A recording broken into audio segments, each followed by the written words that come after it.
बिस्मिल्लाहिर्रहमानिर्रहीम। ये 7 नंबर की लॉन्ग डेरिवेशन आती है एग्ज़ाम में सोलिनॉइड के हवाले से। लास्ट टाइम हमने पढ़ा था एम्पियर्स लॉ, उसकी एप्लीकेशन है, ठीक है। एम्पियर लॉ याद है क्या था? Sum of product of tangential component of magnetic field and length element is equals to mu naught times current enclose, ठीक है। इसकी वजह से हम क्या करते हैं, मैग्नेटिक फील्ड निकालते हैं। वो कैसे निकालते हैं, एक एप्लीकेशन ही है। तो सोलिनॉइड क्या चीज़ है, बेसिकली ये समझिए, ये जो मेरा मार्कर है, जैसे नल की होती है ना धागे की, उसके ऊपर धागा लपेटा होता है, सही है। तो वो नल की जो है वो सिलेंडर टाइप की होती है, और वो धागा समझ लिया आपका तार है। जैसे ये कॉपर का तार है, ये इसका एक एंड आपने पकड़ा, इसके ऊपर लपेट दिया, ठीक है। ये आपने करीब करीब जो है तार को जोड़ दिया, तो एक एंड एक साइड पे बच जाएगा, दूसरा एंड दूसरे साइड पे बच जाएगा। ये क्या कहलाता है, सोलिनॉइड। ये तार क्या कहलाता है, सोलिनॉइड। नॉर्मली ये जो मटेरियल होता है इंसुलेटर भी होता है, और कभी कभी फेरोमैग्नेट मटेरियल भी होता है। ये जो तार आपने लपेट दी, ये क्या है, सोलिनॉइड है, ठीक है। ये इसके टर्न सर्कुलर टर्न्स हैं। अब एग्जाम में ये लॉन्ग डेरिवेशन आती है कि define Ampere's law using it determine magnetic field of induction inside a long current carrying solenoid. Ampere law को डिफाइन करें और इसकी वजह से सोलिनॉइड के अंदर की मैग्नेटिक फील्ड मालूम करें। एम्पियर्स लॉ लास्ट टाइम मैंने डेफिनेशन लिखाई थी, वो आप यहाँ लिख दीजिएगा, ठीक है। Sum of B dot delta l बराबर है mu naught times current enclose. Solenoid क्या होता है, अ लॉन्ग इंसुलेटेड वायर। मैंने बताया था ना, इंसुलेटेड वायर, वायर के ऊपर इंसुलेशन चढ़ी होती है, उसको क्या कहते हैं, insulated wire. Wound closely in cylindrical form, इसको हमने सिलेंडर की फॉर्म में क्या कर दिया, वाउंड कर दिया, चढ़ा दिया, इज कॉल्ड सोलिनॉइड। सोलिनॉइड का खास फायदा क्या है, इसकी फील्ड बिल्कुल वैसी होती है जैसे एक बार मैग्नेट की होती है। जो हमारा एक मैग्नेट होता है बार, उसकी फील्ड कैसी होती है, एक साइड पे नॉर्थ पोल होता है, एक साइड पे साउथ पोल होता है। इस केस में ये होगा, नॉर्थ से फील्ड स्टार्ट होती है, साउथ पे ख़त्म होती है। तो इस सोलिनॉइड भी बिल्कुल बार मैग्नेट बन जाता है। फील्ड लाइन्स जो है एक सिरे से स्टार्ट हो रही होती है, दूसरे सिरे पे एंड हो रही होती है। तो जहाँ से स्टार्ट हो रही होंगी वो नॉर्थ पोल होगा, जहाँ से एंड हो रही होंगी वो साउथ पोल होगा। आप इसको वेरीफाई कर सकते हैं। आप इसके करीब एक बार मैग्नेट लिए हैं, तो बार मैग्नेट का नॉर्थ पोल इधर होगा तो ये उसको रिपेल करेगा, बार मैग्नेट का साउथ पोल इधर होगा तो ये उसको क्या कर लेगा, अट्रैक्ट कर लेगा। तो इस बात का सबूत है कि ये एज अ मैग्नेट बिहेव कर रहा है, उसके नॉर्थ पोल को रिपेल कर रहा है, उसके साउथ पोल को अट्रैक्ट कर रहा है, सही है, क्लियर है भाई। अच्छा, ये ऐसे करीब मैग्नेटिक नीडल लिए हैं जो मैंने पहले बताया था। अगर इसमें करंट फ्लो नहीं कर रहा तो मैग्नेटिक नीडल अपनी जगह पे, जैसे ही करंट फ्लो करेगा मैग्नेटिक फील्ड डिफ्लेक्शन शुरू कर देगी। वो तो ये साबित कर देगी कि ये मैग्नेटिक फील्ड क्रिएट कर रहा है। कैसी कर रहा है, ऐसी कर रहा है कि ये बार मैग्नेट की तरह की है। बार मैग्नेट को अगर आप लटका दें, ठीक है, तो वो क्या करता है, ज़मीन की मैग्नेटिक फील्ड की डायरेक्शन में ख़ुद को अलाइन करता है। इसको अगर आप लटका दें फ्रीली, ये भी क्या करेगा, ज़मीन की मैग्नेटिक फील्ड की डायरेक्शन में ख़ुद को क्या कर लेगा, अलाइन कर लेगा, ठीक है। तो बहरहाल इसकी फील्ड होती कैसी है, magnetic field of a solenoid is similar to the field of bar magnet.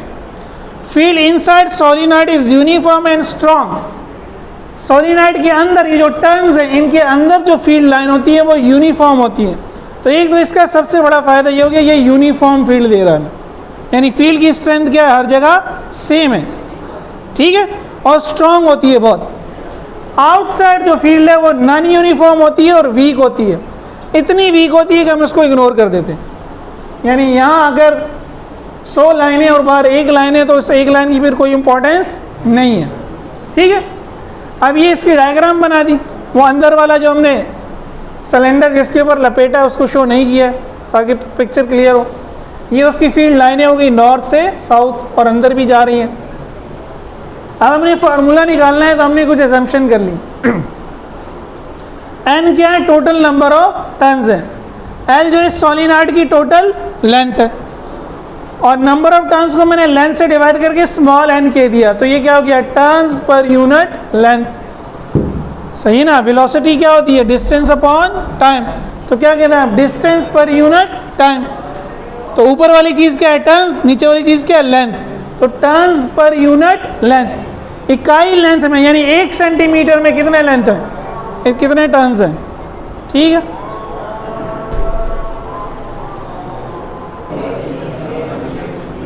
अब एम्पियर्स लॉ की लेफ्ट साइड पे है sum of B dot delta l, और राइट साइड पे mu naught times current enclose. ये दोनों साइड हम calculate करेंगे, वैल्यूज पुट कर देंगे तो बी आएगा। अब ये जो लेफ्ट साइड है sum of B dot delta l, ये कैलकुलेट करने के लिए हम एम्पेरियन लूप लेंगे। लास्ट टाइम मैंने आपको बताया था इस लूप की कुछ प्रॉपर्टीज होनी चाहिए, याद है, याद है भाई, याद है। लेकिन कैसी लूप लेंगे वो, हमें b डॉट डेल्टा एल निकालना है, b और डेल्टा एल का डॉट प्रोडक्ट। और नहीं आप आशिक मिजाज है, आपने कहा मैं एक दिल ले लेता हूँ, मेरे जो एम्पेरियन लूप है वो क्या है, एक दिल है। ये वही मैग्नेटिक फील्ड को मैंने बड़ा शो कर दिया जो उसके अंदर थी सोलिनॉइड के, ये मैग्नेटिक फील्ड है पूरी, मैंने दिल ले लिया। अब देखिए b डॉट डेल्टा एल, अगर आप इसको छोटे छोटे लेंथ एलिमेंट में तोड़ते हैं, फर्ज किया आप कहते हैं एक लेंथ एलिमेंट ये रहा, ये रहा, ये रहा, ये रहा, तो फील्ड की डायरेक्शन देखिए, यहाँ पर फील्ड की डायरेक्शन ये है, इसकी डायरेक्शन आप क्या लेंगे, यहाँ पर यूं लेंगे, तो यहाँ पर कोई एंगल बनेगा थीटा, यहाँ पे कोई एंगल बनेगा थीटा, वो कुछ और बनेगा। तो आप ये एंगल थीटा कैलकुलेट करने में आपका दिल छन्नी छन्नी हो जाएगा। डिफरेंट पॉइंट्स पे एंगल क्या होगा, डिफरेंट होगा, जवानी ज़ाया हो जाएगी। तो इसलिए ये एम्पेरियन लूप आप किसी भी शेप का ले सकते हैं। तो अक्लमंद आदमी कहेगा नहीं ये एम्पेरियन लूप नहीं लेते, भाई दिल नहीं हारते हैं, दिल को परेशान हैं, सर्कुलर भी नहीं मसला होगा ना।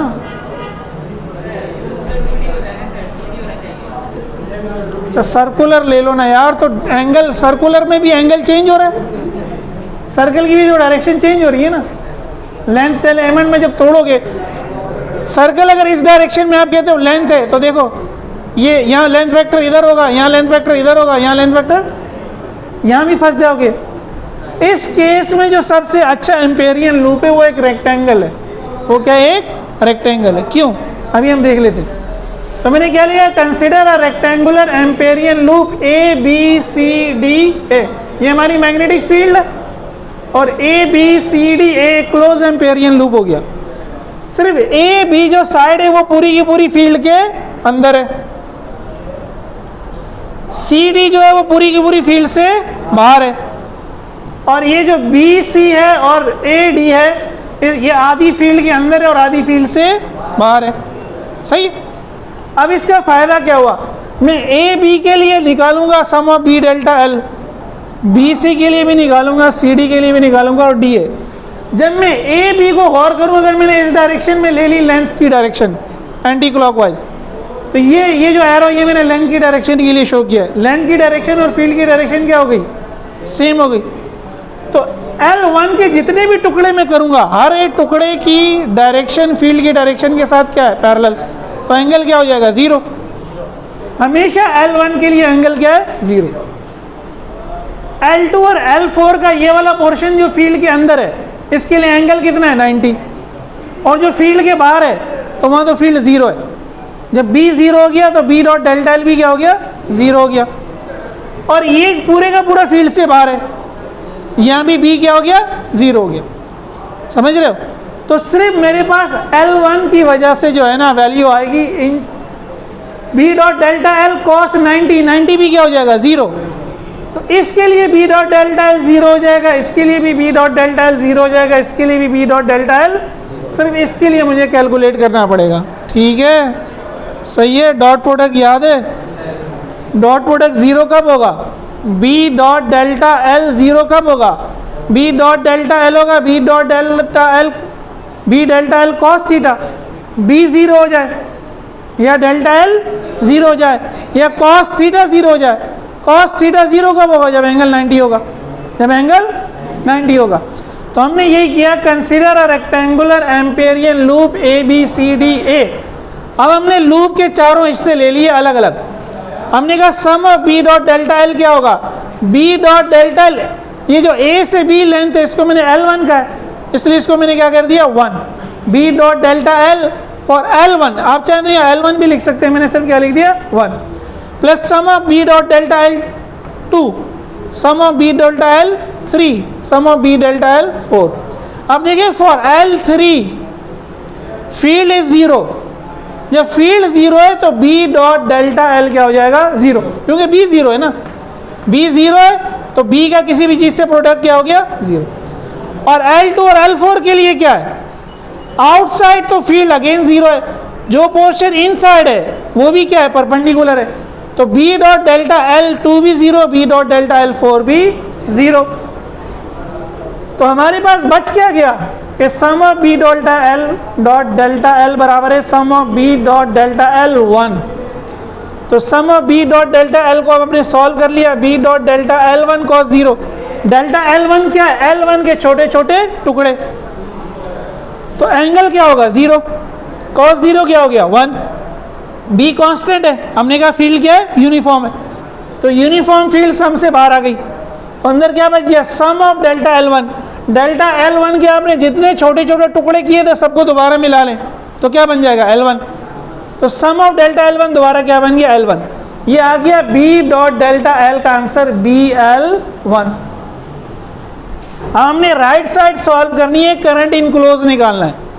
तो देखिए करंट को इनक्लोज, पूरा लूप इनक्लोज कर रहा है, और लूप की जो ये वाली साइड है L1, बेसिकली हमें ये देखना पड़ेगा कि L1 कितने टर्न्स को कट कर रहा है। ये L1 लूप के साथ जुड़ा हुआ है ना, ये लूप थी, लूप तो मैंने मिटा दी, ये लूप थी ना। तो जितने टर्न्स L1 में है उतने टर्न्स ये क्या कर रहा है? बंद कर रहा है। ये वाला टर्न और ये वाला टर्न तो क्या होगा? लूप से बाहर आ गए। तो हमने क्या असम्पशन की थी? N/L क्या है? Turns per unit length. ये टर्न्स पर यूनिट यानी 1 सेंटीमीटर में ये टर्न्स हैं, तो 2 सेंटीमीटर में कितने होंगे? 2n होंगे। 3 सेंटीमीटर में कितने होंगे? तो L 1 सेंटीमीटर में कितने होंगे? NL1। सही है ना? n सेंटीमीटर में कितने हो जाएंगे? NL1। तो ये मैं मिटा रहा हूँ, जो हमारे टर्न्स होंगे लेंथ L में वो हो जाएंगे NL1। ये हम पहले ही बता चुके हैं, दोबारा लिख लेते हैं। n हमने कहा था क्या है? Turns per unit length. तो NL1 क्या हो गए? Turns in length L1। अब L1 टर्न्स, ये टर्न्स हो गए, यानी जैसे कि यहाँ 1 2 3 4 टर्न्स हो गए, ये 4 टर्न्स क्या है? NL1। तो इन 4 टर्न्स ने करंट कितना क्लोज किया? एक टर्न में अगर I है तो 2 टर्न में कितना होगा? 2I। तो NL1 टर्न्स में कितना हो जाएगा? NL1I। NL1I। तो NL1I क्या हो गया? Current enclosed. तो ये वही राइट साइड के लिए हमें चाहिए था। ये क्या चाहिए था हमें? राइट साइड के लिए। तो इसका मतलब ये है कि अब अगर मैं सम ऑफ, अब मैं एम्पियर्स लॉ लगाऊं तो एम्पियर्स लॉ ने क्या कहा था कि sum of B dot delta l बराबर है mu naught times current enclose. Sum of B dot delta l क्या आया? BL1। करंट इनक्लोज क्या आया? NL1I। यही है ना? तो L1 से L1 क्या हो गया? कैंसिल हो गया।